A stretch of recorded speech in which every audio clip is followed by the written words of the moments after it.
وَمَا أَرْسَلْنَاكَ إِلَّا كَافَّةً لِلنَّاسِ بَشِيرًا وَنَذِيرًا وَلَكِنَّ أَكْثَرَ النَّاسِ لَا يَعْلَمُونَ. السلام عليكم ورحمة الله. أعوذ بالله من الشيطان الرجيم. إما يبلغن عندك الكبر أحدهما أو كلاهما فلا تقل لهما أف ولا تنهرهما وقل لهما قولا كريما واخفض لهما جناح الذل من الرحمة وقل رب ارحمهما كما ربياني صغيرا. إما يبلغن عندك الكبر. Bu ayet nimaga dalolat qiladi? Nima uchun ota-ona yashagan vaqtda farzandlarga bakroq ehtiyoj tushadi? Vahfid lahuma janahaz zulli minar rahmah. Bu oyat nimaga ishorat qiladi? Rasululloh sallallohu alayhi va sallamning anta va malik li abik, ya'ni sen va sening mening dadangdir degan hadisning ma'nosi nima? Ota-onaga ihson qilishning natijasi va uning inson hayotiga bo'lgan ta'siri nimalardan iborat? İhsan insanı qiyinchilik va baloy ofatlardan qanday qutuldirdi? Yuqoridagi savollarning javobi uchun qani suhbatimizning davomiga marhamat.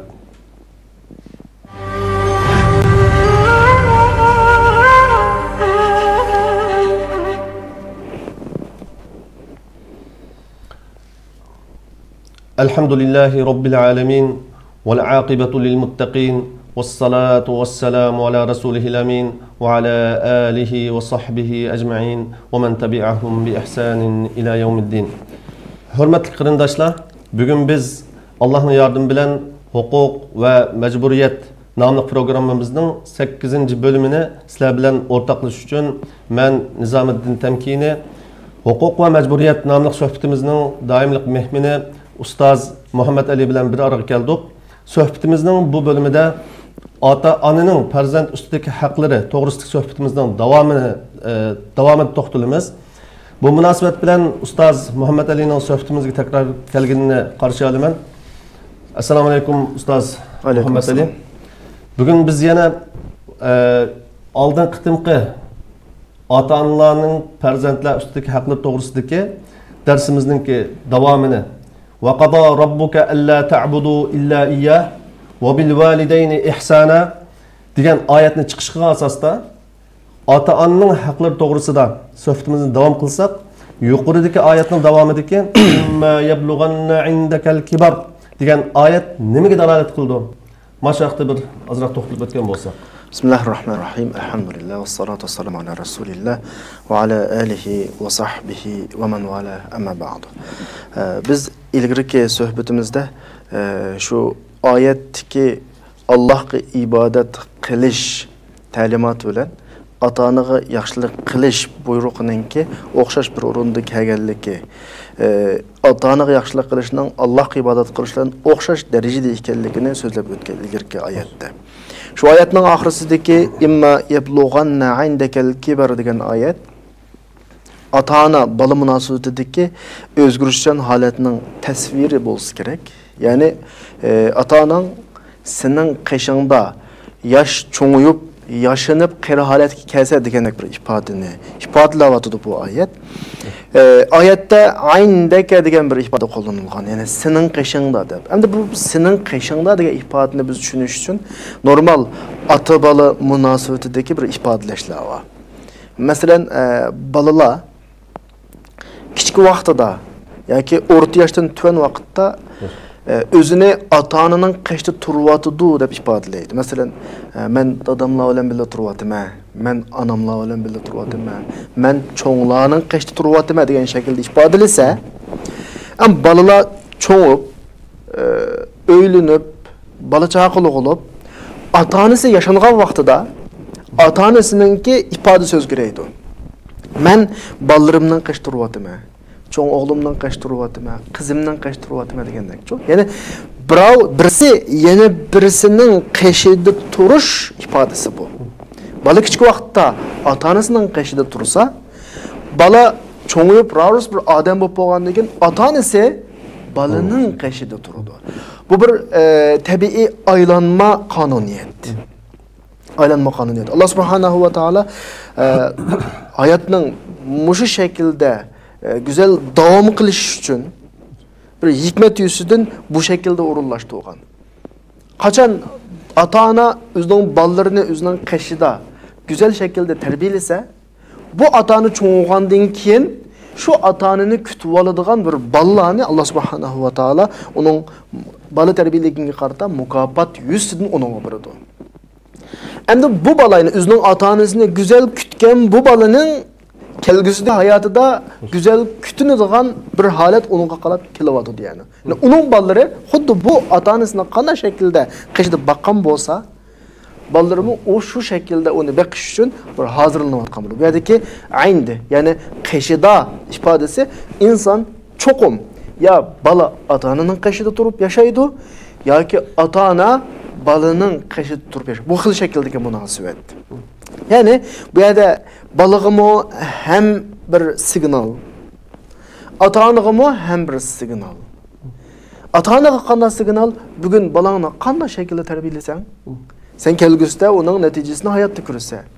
Balaga qanday signal? Ata-onaga qanday muomala qilsang, bugün senden qachon turayotgan şu ata-onang qanday muomalaga uchursa, ati sen shuni qachon turayotgan balangdan aynı muameleni qanday qilsa ko'rsa. Şunlaşqa ayette ayndeke qishida turish ifodasi qo'llanib bizga qanaqa qilyotdi? Bu jihatda tavsiyalarni beryotdi, oyat ta'limotlarni beryotdi. Bunda hergiz ta'tirib qolgan ahvol bek nadir uchraydi. Masalan, ota-ona bolalarini güzel tarbiyaladi, bolalari o ota-onani keyin tashlaydigan ahvol. Yoki bir bola o'zining ota-onasiga ajoyib yaxshilik qildi, ota-onasiga salih bola oldu, kelgusida bunun bolalari bununga aqili qildigan ahvol nadir topiladi. Yuqori degandek prinsip şu, sen balangni güzel tarbiyaleyse, balangning yaxshilik qilsa. Balang seni yaxshilik qiladi, u o'zining bolasining nimasi kerishidi, yaxshilik qiladi. Bu shaklda qonuniyat. Bu dunyodagi yani naq ko'rildigan Allah bekitgan qonuniyatlarningki birisi. Allah razı olsun. Endi biz jamiyatda ba'zi kishilardan yani şuna bir sözünü aldım. Mayli vatanda olsa, mayli sirtda olsa, mesela bu garip ellerde köp ama bizim Müslümanlarınki, hususen biz Şarkı Türkistan Müslümanlarının içinde bunun o'xshagan ishlar yo'q deyarlik deb bilamiz. Ota-ona yaşangandan keyin yaşanganlar santuriyasiga olib qo'ydigan o'shunda ahvollarmi mavjud degan gap so'zlarni angladik. Vatanimizin bazı rayonlarda az sondagi bazı kishilarningki mesela. Endi mana shu turdagi farzandlar o'zining sharoit turib, ota-onasi bilan birga yashashdan yoki xizmatini qilishdan mayli ig'ri ko'rsin, mayli o'zining kunlik turmushdagi hayotdagi xizmatlarning sababidan bo'lsin, yaqirab bo'laman, qarab bo'lmayman degan sabab bilan bo'lsin, ularni qirlar santuriyasiga olib qo'yish. Bu ota-onaga aq, ya'ni huquq qilganlik, ihson qilmaganlik hisoblanadi. Agarda bu shuni qilgan bo'lsa, buni bu dinimizda bu turdagi farzandlarga qanday qaraydi? Endi bizning faxrlanadigan tarafimiz shu. Bu qirlar sanatoriyasi, yaşalganlar sanatoriyasi, ya'ni ota-onasini olib bu yerda tarab qo'ydigan ahvol bizning Müslüman buluş sübütümüz bilen, her bir adam özünün Müslüman diş sübütü bilen bizde mevcut olmaydı. Yani bir cemiyette andasanda bazı ahvallar bulundu ama bir cemiyet buluş sübütü bilen, bir cemiyetki umumi nazar noktasını etkilen vakitte bunu biz gayri İslami cemiyetlerde, yani İslam cemiyetinin gayri cemiyetlerde bunu normal görüyotgan ahval. Belki sizle eklivatkan bu gaplarmi şu sizle gayri İslam cemiyetinden örnek edip soravatkan sol. Ama İslam cemiyeti ulu sübütü bilen, dada bir Müslüman buluş sübütü bilen, bala Müslüman buluş sübütü bilen, dada özünün bu terabileştiki mecburiyetini tuluq ada qilgan bir dada ulu sübütü bilen dada bola o'tirsida bu xil shaklda asla ahvol tepilmaydi, tepilmasligi kerak. Ya'ni o'zini musulmon deb qaragan bir odamning qiladigan ishi emas. Ya'ni biz bu to'g'risida uni oq yo'lda, oq yo'lmida ota-onasiga yaxshilik qildi, yomonlik qildi degan babda so'zlayolmaymiz. Chunki bunda ahvolni biz yo'q deb hisoblaymiz. Ya'ni bo'lmasligi kerak o ahvol. Bu bizning İslam cemiyetideki, mayli biz Türkistanlıklarning cemiyeti olsun yoki boshqa musulmonlarning cemiyeti olsun, İslam cemiyetida bo'lmaydigan bir ahvol. Chunki bizning cemiyetimizda oila munosabat deydigan bir munosabat bor. Oila bolalar, ota-onalar bilan, ota-onalar bolalar bilan bo'lgan bir mustahkam ajramas bir munosabat bor. Biz oldingi soatlik darsimiz deb o'tgandek g'arb jamiyatidagi o'xshash ota-onasini yilda bir qitim yo'qlaydigan yoki yillab, oylab ota-onasi bilan kurashmaydigan, qarindoshlar bilan kurashmaydigan ish yo'q bizda. Biz intayin cho'nqur bir munosabatga ega. Bu bizning islom jamiyatimizningki faxrlanadigan ijobiy ko'rinishlardan bir ko'rinish. Biz uning u tarafiga o'tib, u tarafidagi ahvolni tasavvur qilib, uni hukm chiqara olmaymiz. Chunki unda ahvol bizda yo'q va bo'lmas kerak. Musulmon bo'lish sifatimiz bilan. Alloh rozi bo'lsin. Hamda yuqoriqi imma yablughanna indaka al-kibar ahaduhuma aw kilahuma degan oyatning mazmuniga ko'ra Ota-ona yaşagan vaqtida farzandlarga tixinbek ehtiyojli bo'lganligini va shundaqla farzandlarning bu fursatni g'animat bilib, ota-onaga xizmat qilib, o'ziga, ya'ni xizmat qilinish bir sharoitini kelgusida farzandlar tarafidan hozirlashning muhimligini bayon qildi deb tushunsak bo'ladimi shu Qur'on oyatida? Tabii hadisda keldi, sizning degan gapga qarata qo'shib so'zlasam, ota-onasi yoki ikkisining birini hayotida tepib, ya'ni hayotida ikkisining birisiyle yaşab, jannatga kirmagan odamning holi voy. Raghima anfu abdin adraka walidayhi aw ahadahuma lam yadkhulul jannah. Ya'ni inson nisbatan ota-onasini hayot vaqtida birga yashash ota-onasi bilan. Hayat vaqtida ota-onasining bo'lishi, ya'ni kichik vaqtda tug'ilishdan ilgari o'lib ketgan yoki kichik sabiy vaqtida o'lib ketgan o boshqa. Normal bir inson bo'lib, normal jamiyat yashagan holatda ota-onasining qayshida bo'lishi insonga nisbatan jannatga kirishning eng cho'ng fursati. Endi jannatga kirish, ajr savob erishishdan boshqa nuqtadan aytgan vaqtdimi, inson tabiatida bir xil fitrat bo'ladi. Ya'ni inson o'zining dunyoga kelishiga sabab bo'lgan bir kishi, o'ziga yaxshilik qilgan bir kishi, o'zini yashatgan hisobda hayotda, o'zini mushu holatga kelishiga sabab bo'lib tarbiyalagan bir kishiga yaxshilik qilsa, insonning vujudidagi tabiatda u insonga bir xil huzur bag'ishlaydi u. Ammo shu aksicha o'ziga hayotida yaxshilik qilgan ham, ota-onadan ulug' yaxshilik qilgan odam yo'q insonga. Buningga qattiqlik qilish, buningga yaxshilik qilmaslik va buningdagi insoniy bir qarz bor. Bunu ötemezlik insanını, mayli insan xolamasin, his qilsin qilmasin bir xil ruhiy jihatda favqulodda og'ir vijdoniy azobga duchor qiladi. Shunga biz deymiz bu yerda sizning savoliga qarata, birisi ota-onaninki insonning hayotida bo'lishi, insonning jannatni tepib olish, ajr savob qilish olishning eng cho'ng fursati. Buni tutamgan odamning holiga voy. Ikkinchidan, hayotda bir huzurliq yashashninki psixik jihatdan insonningki vijdon azobiga qolmaslik uchun eng cho'ng fursat. Bu şekilde tushunamiz ota-onaninki balaning hayot vaqtida bo'lishini. Shunga bayatdan o'qigan hadisimizda Rasululloh alohida bir mubolag'a shaklda, askartma shaklda, fursatni ching tut degan shaklda ota-onasi botirib jannat kirmagan odamning holi voy deyapti. Bundan cho'ng fursat olmaydi insonga nisbatan. Yani bir hadiste "Ene ve malik liyabik" deb keladi. Yani hadisning zahirisidan qaramoqqa manda bir ma'no chiqadi. Anta va maluka liyabik. Sen va sening meling hammasi kimga oid? Dadanga oid deyapti. Endi ma hadisni xususan mening tushunchamda zahirisi maqsad emas. Yani hozir biz tarjima qilgan shaklda ama ota-onaning bola ustidagi haq huquqining favqulodda yuqoriligini ifodalaydi deb qaraymiz endi. Yani ota-onang senda va mollaringda to'liq tasarrufat qilish huquqiga ega degandek bir ifoda. Yani bu favqulodda bir haq huquq ifodasi. Agar buni yuzaga tushungan vaqtimizda yuzaga tushunsak, sen sening mening ota-onang desa, bir bola oilasi va, ayoli va, bolalari va, dadasi kiplam, sening butun mol-mulking kimdan? Mening. deb onun mal mülklerinin hemini tatuvasını digerlik emas bu yerdeki mesele. Bu bir normal akılgı uygun gelmediği mesele. Ama hadisteki sen ve senin melin mal mülkün dadanga ait degeni dadanın hakkı üstünde sen ada kılanmağıdek derecede favqulodda yuqori degan bir ma'noni ifodalasi kerak hadis. Ya'ni ota-onaning bola ustidagi haqqining buyukligini ko'rsatadigan bir ifoda bo'lishi kerak. Agar ota-ona faqir va yo'qsul bo'lgan asosda farzandninki ustiga tabii. Agar ota-ona kambag'al bo'lib bir narsaga ehtiyoj bo'lib qolsa, tabii bolaning ota-onasining ehtiyojini to'liq qondishi majburiyati bor ustiga. Ammo hamma narsa aqlga uyg'un shaklda ma'ruf bil ma'ruf oyatdagi iqtisod chiqim qilish masalasi bil ma'ruf bo'ladi ya. Ya'ni ota-ona şu ota-onaning bolasi va uning mas'uliyatsizligi ayol, bola voqealari hammasiga normal, aqlga muvofiq shaklda kuch ko'rsatishi, mas'uliyatni ado qilishi bolaning ustidagi, kishining ustidagi majburiyat. Endi bu hammasi bizning so'zimiz hozir shu ota-ona qilgan ehsonninki to'g'risida bo'layotdi. Bu ehson payg'ambarlarninki sifatlaridan hamda bu hammamizga ma'lum.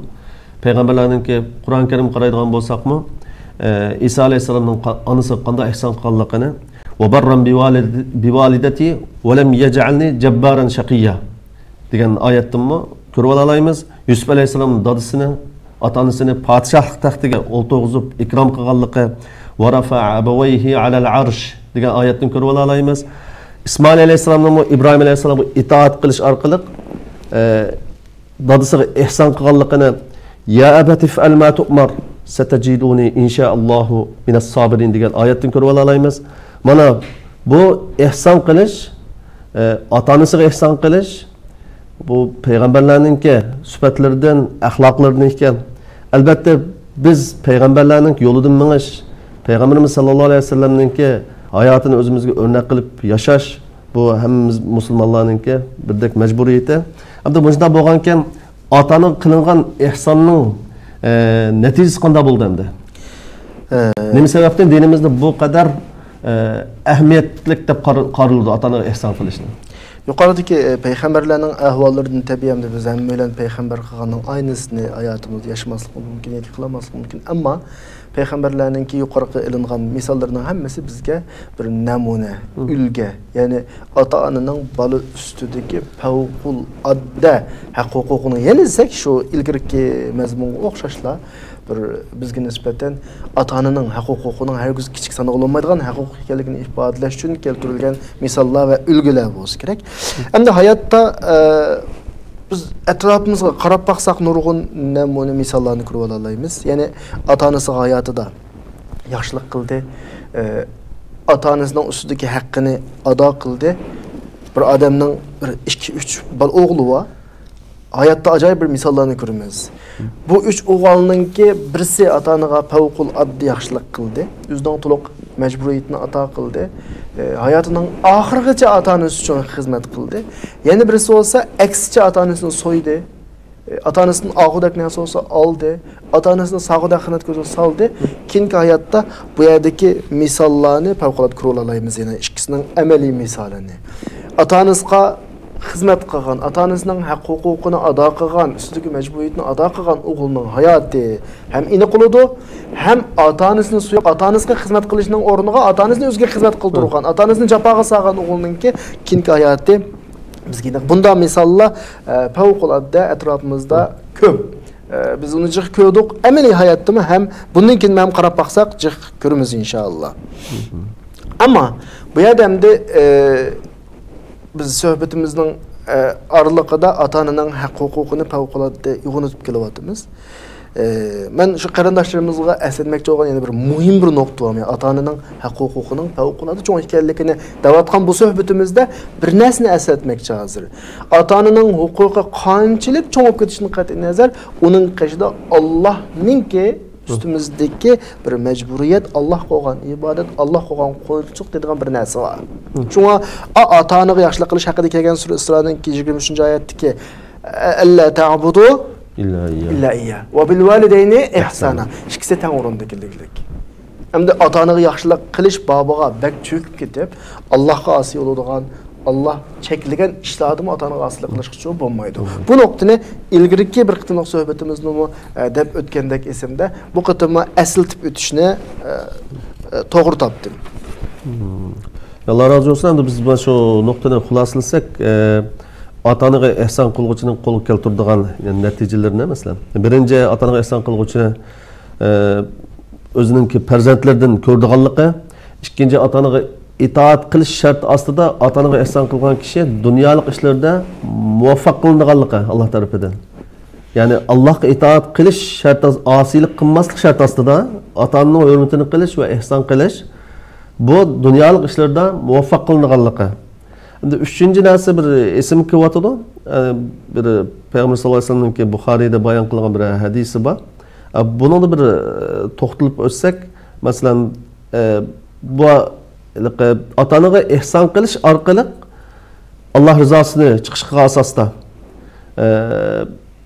hayattaki uçurgan bazı müşkilat ve kıyınçılıklarının ki üstünden kötürülüp gitişiga diyen bu mesele isim ki vatıdı. Bunu kadar düşünümüz yani. Sizle tılgagan hadis İmam Bukhari Abdullah ibn Ömer'den rivayet kılgan hadis. Hadisinin jaryanı biraz uzun ama kıskartıp desek 3 kişi garıga kaplaşıp kalıdı. Çıkış imkaniyeti yok hem de.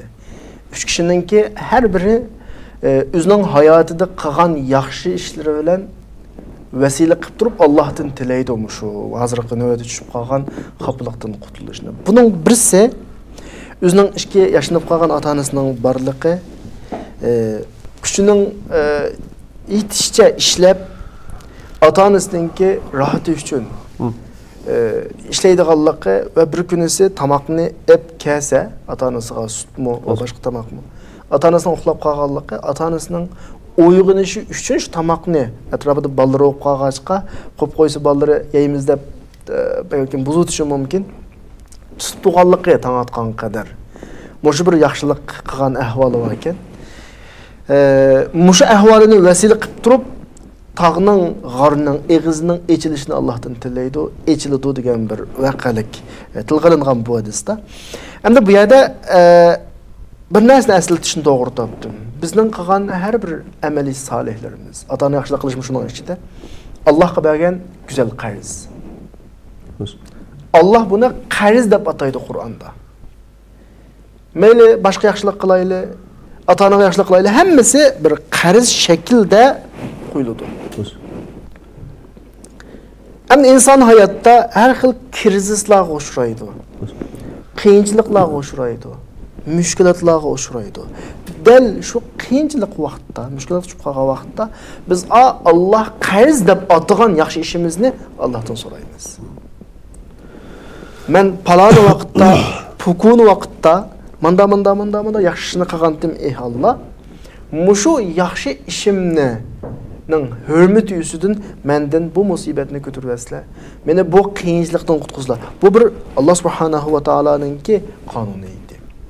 Peygamber aleyhissalatu vesselam'nın ki bizge yol qo'yib bergan sünneti, bizni shuningga yetaklagan. Bunu eyyamullah deb ataydı. Allah'ın küldürü. Yani insanın qilgan salih amelleri Allah'ın nezrinde bir qarz şekilde insanın şu salih amellerini kılışkı serp kılgan vakitleri Allah'ın vakitleri Allah bilen bir orunda buluş mesela özüne Allah bilen yakın tutuş degandek bir xil ifadeler kullanıldı. Del ihtiyaclı qo'ygan vaqtida. Mesela etrafımızda nurgun güzel işler var. Bir adamın hayatını qutqazdık. Özümüzün hayatı xatarga uçuruşga qarmay. Bir adamın ig'ir ishiga yordam berdik. Bir kızның yoldan çıkıp ketmeslik için onun toy kılışığının berdik. Yordam berdik. Şuna o'xshab bir misal bu hamda.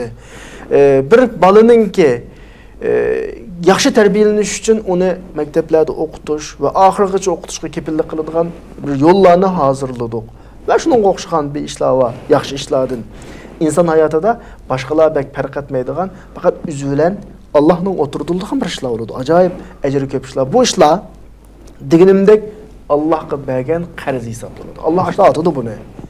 Eminat yaxşılarını qilsak o'zimiz uchun qilamiz. Ammo Allah bu yaxshilarimizni qarz qardı Hasan degan ibora bilan qabul qildi. Dal musha qarzlarimizni lozim bo'lganda ishlatamiz. Ya'ni shu bayatdan sizlar tilga olgan hadisdagi g'arga qaplashib qolgan kishilarningki yaxshi ishlarini vasila qilib turib qutulganga o'xshash eng qiyinchilik kunlarda qiyinchilik uchib qolgan vaqtda shu qarzni ishlatamiz. Dal ota-onaga yaxshilik qilishmi, dal buyuk yaxshiliklarning qatoridan biz oldingi darslarimizda bu darsda deb o'tgandek Alloh ibodat qilishdan teng darajalik bir ish, teng darajaga qo'yib ifodaladi Alloh. Bu Allohning nazarida cho'ng bir buyuk qarz, go'zal qarz. İnsan o'zining ota-onasiga yaxshilik qilish orqali kelgusida tushib qolgan nurg'un xafalik, qiyinchilik, musibatlardan qutula olishi mumkin. Bayashat hayotda, kamchilik hayotimizda Alloh subhanahu va taoloni tonib, unga itoat qilib, uning roziligini qozonsak, bishimizga kulpat kelgan vaqtida, ig'ir kunlar kelgan vaqtida shu qilgan yaxshi amalimizni Janob Allohga vasila qilish orqali xajlayamiz yani. Chunki biz o'zgarishgan bir dunyoda yashayapmiz. Hech kim o'ziningki bugungi kunning davom qilishiga kafolatlik qilolmaydi. Bugun bir odam rais, atsi mahbus. Bugun bir odam boy, atsi gadoy. Va hozir mushta bo'didu ahvolchi. Inson normal hayotni tushungan inson buni tushunadi. Shunga bizda bu vaqtda imkoniyat, bu vaqtda qarz qo'yishimiz kerak. Allohning qishiga. Go'zal amallar. Ya'ni ota-onaga yaxshilik qilish bu qarzningki eng go'zali va eng yuksaki. Allah razı olsun. Ayette bayan kılınan imma yablughanna indakal kibar ahaduhuma ve kilahuma fala taqul lahuma uffi ve la tanharhuma. Bu ayetteki uff degan bu ma'nodagi bu kelime nimani taqozo qiladi? Endi oyatda Alloh subhanahu va taolo bolaning ota-onaga eng aqalli norozilik so'zini demaslikni ifodalaydi. Buni uf bilan ifodalaydi. Ulamolar shunga tafsir kitoblarida 80 xil bir ifodalarga apurdi ufni. Agar inson o'zining noroziligini ifodalaydigan ufdimi to'yin so'z olgan bo'lsa, Alloh bu yerda qo'llangan bo'ladi. Ya'ni inson ota-onaga nisbatan azroq ko'nglini qiradigan, ko'ngliga yog'och tiqadigan, ko'ngli yarim bo'ladigan kichik kelma so'zni demaslik kerak. Endi men agar ufni texmo nihoyat aniq bir tushungudek bir shaklga ifodalash to'g'ri kelib qolsa, ota-ona kichik balalarni bir ishga buyurgan yoki balalardan bir ishni talab qilgan vaqtida bir ulug' kichik tinish qapirmanchi. Masalan, ota-ona bala mashina bunda qilib turgan, bugun bunda ishim batdi. Nihoyat ig'ri keldi. Bunda bir tinimiz ya. Aşumu ofning qatoriga kiradi. Men eng to'nchekini ashak gapirman. Eg'izni chiqarib, "Ha, bo'ldi qila. Keyin qilamiz bu ishingni." Bu o'xshagan so'zni biz jamiyatimizda ko'p. Cho'ng gap. Vojib gaping tugamaydi ekan seninki. Nimda chiqib gap qilsa, bu cho'ng gap. Eng aqalli Qur'onda "Va la taqul lahuma uff" degandagi uff degan so'z bolaning ota-onaga qarab bir ulug' kichik ting'ini. Yani çoğunrak nefeslengenim mi? Bence uf'nın qatarıga qanaqalıdır kiradi. Ameliyatda bir dunyoga kelishiga sabab bo'lgan insonning ko'ziniki. Va mushu shaklda o'ziga faxr qilsa bir inson. Men mana bir go'zal cho'ngibdima, qo'limdan ish qiladigan bo'lib, yaxshi xizmatlarni qilyaptimi, voy tijorat qilib ko'p iqtisodli qopdima desa, uning mushu holatga kelishiga sabab bo'lgan ota-onasiga bir teşekkür bildirishdi yo'q. Uning kichikkina bir talablariga nisbatan ulug' kichik tingan yoki norozilik ifodasi bo'lgan odam tabiiyki uningga qanday ism qo'ysak, uni qanday ayblasak, mencha loyiq. Chunki Qur'oni Karimda ota-onaga nisbatan eng kichik bir norozilik ifodasini qanday qilma, qo'llanma. Uni ufmi dema da'vatida-chu. Har millatningki ota-onasiga bildiradigan norozilik ifodalari o'xshamasi kerak. Masalan bizning o'zimiz desak, "Osh, bo'ldi qila." Shu gaplarni qo'llanishimiz mumkin. Yana bir millat "Of" deyishi mumkin. "Of ba" deyishi mumkin masalan. Har xil ifodalar bor. Ammo bu yerdagi ifodaning asosiy maqsadi nuqul bir ifoda emas, balki ota-onani norozi qiladigan yoki ota-onaga bir qarshiligimizni ifodalaydigan eng tuvanchakdagi ifodani o'z ichiga oladi. Of, ya'ni qilchilikmi norozilik ifodasini qo'llanmasliging kerak. Hem de yuqorida biz aqallisi gapni bilib o'tib qoldim. Bir ishni qattiq yepib chiqib ketish. Masalan, bir narsa desa, uni norozilikni ifodalab, ishni shaqqida yepib chiqib ketish. Masalan, aqallisi yoki qo'ldagi narsalarni taraq turuq qilib qana qilish, qo'yish. Hatto telefon qiladi bugungi zamonda. Telefonda atanız bir ne dese onu narazılık ifadelep şakkıda besip öteş mesela. Yoki trokkada qo'yib öteş. Qarshi tarafga narazılıkni ifade etgan kichikgina ish ofisning qatoriga qanaqa qilib kiradi. Buna o'xshagan ishlar jamiyatimizda, xususan yoshlarning orasida hozir ko'p bo'ladigan ishlar, masalan, til pulda. Kelmagan nima kichik bo'lmasam men. Ha, shunga o'xshash. Nima ansirab ketsa, u bu degandek. Ya'ni ota-ona boshqa tushunadi, farzandlar ya'ni otaniki o ko'yinishlarni tushunmasdan bo'lak tushundigan gapkan. Endi biz yuqorida ota-onaga ehson qilishninki naqadar muhimligi va ahamiyati dinimizdagi uning o'rnini so'rab o'tgan bo'ldik endi. Navbatda kelganda bunimi deb o'tsak yaxshi deb qaradim. Masalan, ota-ona qaqshisninki albatta dinimizda har şeyninki bir qarshısida yaxshininki bo'lsin, yomon amalni bo'lsin, jazo va mukofot bor. Hamda bu qadar Alloh subhanahu va taolo o'ziga ibodat qilish bilan bir o'ringa qo'ygan va bil validayni ihsana deb bu ibodat darajasiga yuksaltgan bir maqomdagi bir ishni uni öz yolida ado qilinmagan bir farzandga Allah subhanahu wa ta'ala albatta onun cezasını bekledik. Peygamberimiz sallallahu aleyhi ve sellem bir hadisi esimde keçiyordu. Müslüman la yanzurullah ilal aq. Bu hadisde hem de bu yerdeki aq qaysi derecede boğan vaxtida Allah subhanahu wa ta'ala ata-onani qaqshatgan farzandninki yuziga qaramaydi. Onu muvaffaq qilmaydi. Bunu qanday tushunamiz bu hadisni? Deb o'tganimizdek Allah bizni yaratgan bo'lsa, ata-onamiz bizning dunyoga kelishimizga sabab bo'ldi. O'zining dunyoga kelib bu shaklga kelishga sabab bo'lgan kishiga yaxshilik qilgan odam to'g'ri ortiq so'zlash ketmaydi. Xo'sh. Sizlar o'qigan hadisdami Alloh subhanahu va taolo ota-onasiga oqi bo'lgan odamga qaramaydi degan ma'no chiqadi emasmi? Men bu haqda ortiq gap qilmayman, ammo mush suhbatimizni ko'rayotgan, anglagan qarindoshlarimizga shuni tavsiya qilaman. Ota-onasiga oqi bo'lgan, ota-onasiga yaxshilik qilmagan, ularni norozi qilgan, ota-onaning buyuk haqlarini deb o'tdik ya. Ayoliga yaxshilik qilmagan, bolalariga yaxshilik qilmagan odamdan asla yaxshilik kutish bo'lmaydi. Mayli o'zaro hamkorlashib tijorat qilish, o'rtoqlashib xizmat qilish ve billa her qanday ishni qilishni asla o'ylashmaslik kerak. Bir odam bilan bir yo'lda men uchun mayli qaysi soha bo'lsin, bu odamning ota-onasiga yaxshilik qilganga qarash kerak, oilasiga yaxshilik qilganga qarash kerak, bolalariga yaxshilik qilganga qarash kerak. Ota-onasiga yaxshilik qilmagan insondan boshqa insonga asla va asla yaxshilik kutmaydi. Hadisda az ilgari sizlar o'qigan hadisda Allah qaramaydi dedi ya. Ben qarindoshlarga tavsiya qilaman, biz ota-onaga yaxshilik qilmagan odamga qaramasligimiz kerak. Unda odamdan cho'ng umid kutgili bo'lmaydi. Shu naq maydon ko'rayotgan qarindoshlarimizning birisi savol o'rtatilak. Endi ota-onaga yaxshilik qilishga amalsiz qolsa debdim. Masalan, ya'ni hozirgi vaziyatimizda masalan, sizlar bizlarmi shu ota-onamiz vatanda, biz sirtda qoldik. Bu vaziyat ostida qanday qilish kerak? Hamda ilgirki oyatda deb o'tganimizdek, hozirgi vaziyatni aslasa hammalarning ko'ngli yarim bo'ladi. Bendining farzandining ustiga tushadigan majburiyat ayndakel kibar, ota-onaning qashingda bo'lsa, bu bir ifoda va oyatda. Eğer ata-onamiz qishimizda olmasa, vafot etib ketgan bo'lsa, imkoniyatimiz bo'lib qolsa, bo'lmay qolib qolsa, buningda mas'uliyat ustimizga tushmaydi. Ammo ustimizga tushadigan bir mas'uliyat bor. U bo'lsa-mu ata-onamizga duo qilish.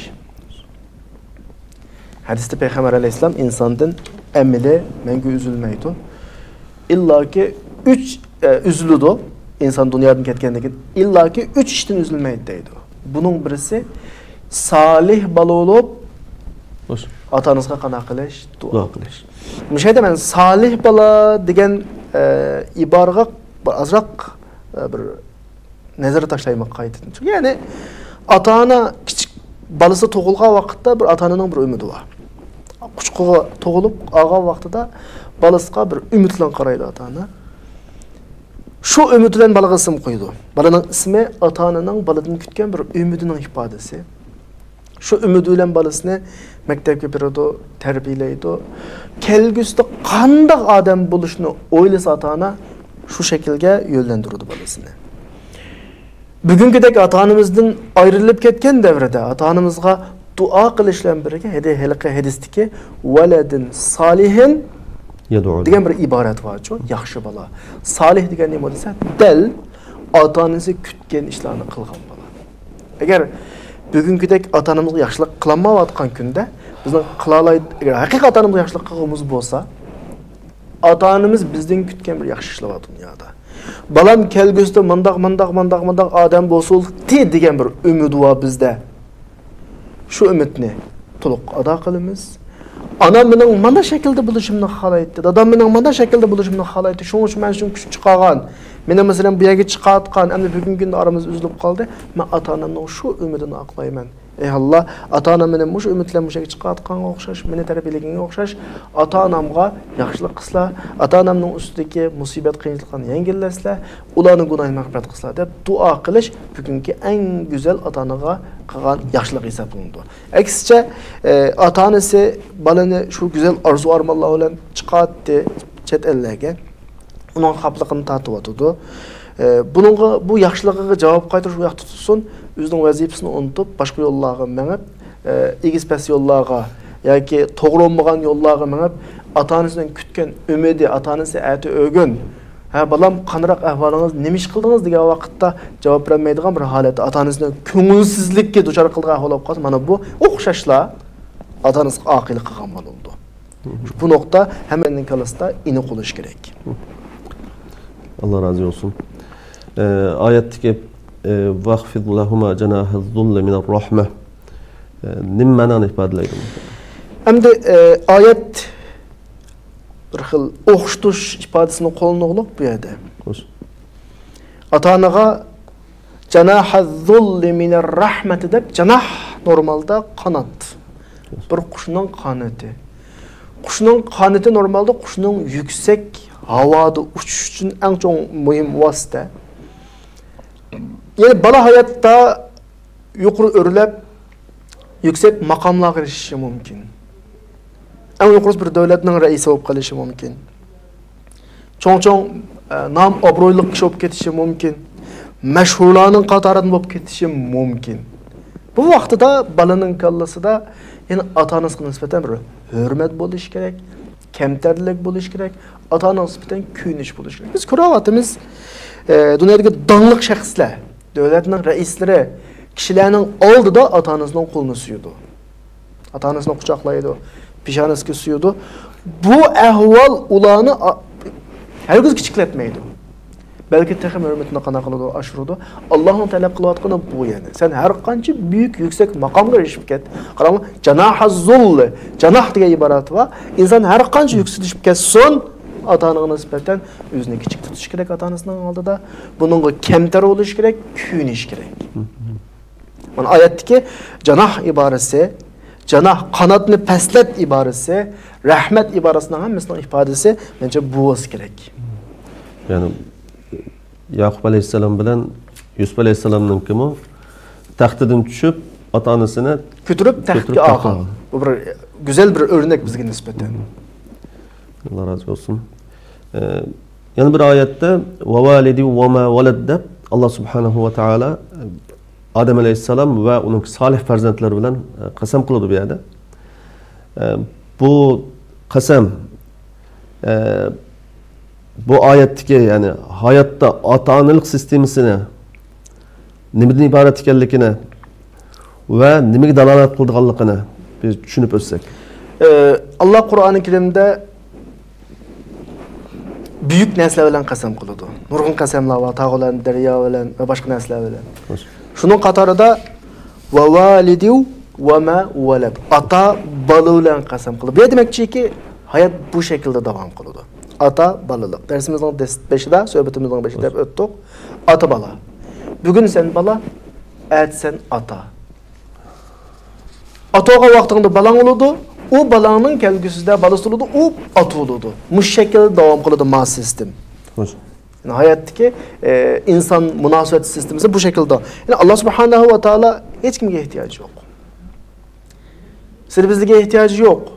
Ama Allah Subhanahu ve Teala bu atıballık münasebetini şunçuluk kütədi ki atığa atılık mecburiyetini əsl bu yerde balağa balılık mecburiyetini əsl tutudu. Eğer bu iki mecburiyet güzel şekilde ada kılınmağında hayatlıkның ki ritmi bozulup ketişi inik.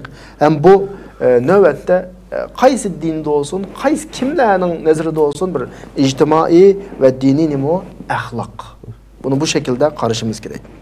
Yani bayatın dep öttük, yani tekrar deyiş doğru kılıdı. İnsanın asli tabiatı bu. Eğer insan muş tabiat boyunca iş kılalasa, gündülük turmuşu, psixika ve başka ruhi cihette bir xil özü tuyup tuymay hoşallıkka erişiyordu. Çünkü o asli tabiatı için var. Ama şunda bunun sırtığı çıkandan ki yıllar gerçi bile kılıdan doğuşlan. Atanızı bile eziyet veriyordu. Bilip durup eziyet veriyordu mesela. Atanızı narazı kılıyordu ama konunun bir yeri de bunu tokunuş kıldığın bir taraf buluyordu. Çünkü o atana o kaynçılık itiraf kılsın kılmasın onu tokkan barılık gelişine sebep olan öz betildi öken. Şu insanın dünyadaki baxt saadetinin ki meyli qaysi noktadan qarasak açıkça yani şu atanaga yaxşılık kılış ata balılık münasebetinin ki Allah talep qilgan şekilde saqlanışıga bağlıq şununla münasebetlik. Hem de atany farzandinin ki özüge ihsan qilishig'a qandaq yordam bera oladi? Hem de balının atanaga ihsan qilish, atanızga yaxşılık qilish noktalarındaki tarafları en burun dadaga münasebetlik. Biz davamlı bille tekrarlap kelyapmiz, ikisini ajratib etmedik. Balının atanaga yaxşılık qilish, aqı yok qalmaslığı, atanızga asi yok qalgan bala olup qalmaslığı üçün dada aval balasını kichik vaqtida üstündeki mecburiyetlerini to'liq ada qilib güzel tarbiyalash kerak. Onu kelgüsüdeki hayatga layakatlik şekilde hazırlash kerak. Meyli manevi yoki nima jihatda, moddiy jihatda. Bu bir tarafı. Yeni bir tarafı balığa nispeten talabni favqulodda balaning taqatidan yuqori holatda qo'ymasak, bu ota-onalarning ustidagi mesele. Çünkü balın bir hayat yaşaydı. Balının bir hayatı var. Onun bir gündülük vazife hizmetleri var. Balının şu hizmetler yoki hayatıga ta'sir etkizadigan derecede talepler, yani bu yerdeki talep qo'yish degani ata-onaninki normal ehtiyoj emas. Normal ihtiyacın çokum bala ada qilish kerak. Ama ata-ona o'zining ehtiyojini hal qilgan bir şekilde, özünün ihtiyacından halkıgan bir şekilde, yani haddin aşkan bir şekilde bala urundiyan muğulek derece talep koyup balını herece altıga atanızga asi oluşka sebep kalması gerek. Allah razı olsun. Hürmetli kırındaşlar, söhbetimizden ki ahırıga kep kaldık. Allah'ın muvaffaq kılışı bilen hukuk ve mecburiyet namlıq söhbet programımız aslında ata-onaning farzandlari ustidagi haqlari to'g'risidagi suhbatni mush yerda oxirlashtiraman. Bu munosabat bilan suhbatimizning mehmoni ustoz Muhammad Aliga cheksiz rahmatimni razı olsun bildiraman va chil qalbimdan Cenab-ı Allah Subhanahu va taolodan yaxshilik tilayman. Bu suhbatni ko'rgan va tarqatgan, hambahrilagan va boshqa sosyal medya vasıtalar arkalık tarqatışqa tirishgan barliq qarindoshlarımga ve shundaqla filmga olgan, montaj qilgan qarindoshlarımga Cenab-ı Allah Subhanahu va taolodan dunyo va oxiratda yaxshilik tilayman ve bütün muhacirat yaşayotgan Uyghur qarindoshlarimiz, musulmon qarindoshlarımizga Cenab-ı Allah Subhanahu va taolodan en yakın fursatda ota-onalari bilan jam bo'lib, ruh tuqqanlari bilan jam bo'lib, ularningki xizmatiga nail bo'lishini ve ularga ihson qilishga musharraf bo'lishini Cenab-ı Allah Subhanahu va taolodan tilayman. Assalomu alaykum va rahmatullohi va barakatuh.